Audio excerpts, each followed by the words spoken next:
ошол жерде обсервацияга алынган учурда давлениябызды башка нерсени өлчөй электен алдың эле силер жаткан күнүңөргө карап акча төлөйсүңөр деп акча маселеси башталды. Обсервацияга алынган адамдар жана COVID-19 чалдыккан адамдар эч кандай акча төлөнбөй бекер кайрылат. Аларга 8 миң сомдон 170 миң сомго чейин акча каралып атат дегенин угуп, ошол жерден эле тартыш маселеси башталды.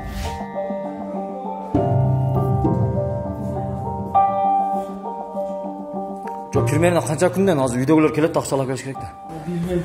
Азыр күнүгө карайбыз да. Канча телефонун коюп кирип жатып. Жок, канча сомдон ошо күнүнө?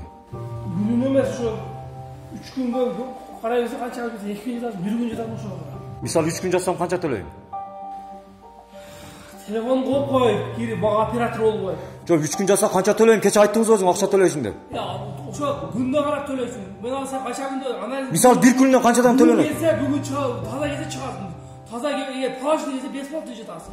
1-май күнү тартылган видеону бизден каналга кеткенден кийин жумукту карап бериңиздер десем, эми бүгүн жумуна күнсүрүп чыгап тургула деп, эртеси ошол жерде жөнүндө сөз башталган себеби ал просто ал здоров болуп атат. Эгер мындайда коронавирус менен келген байтак менен байланышта болгондо туруп болсо ал бесплатно болот. Анан эгер ошол жерде изилдеп туруп кошумча дагы бир оорусун таба турган болсо, бул просто кошумча оорусун менен ишине кылып туруп, коронавирусту кошумча дарттап туруп коюп турса, онда ошол комуштун уйгун негизинде төлөнүп калат. Буга төлөнбөй эле чыккан бул эч кандай.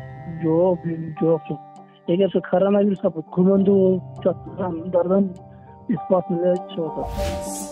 Обсервацияда плашный чыгып, кайерде жатат? Айстырымда, айстырымда ким айтты төлөнбөйт? Бардык эле сайттардан айтып атат. Буйрукту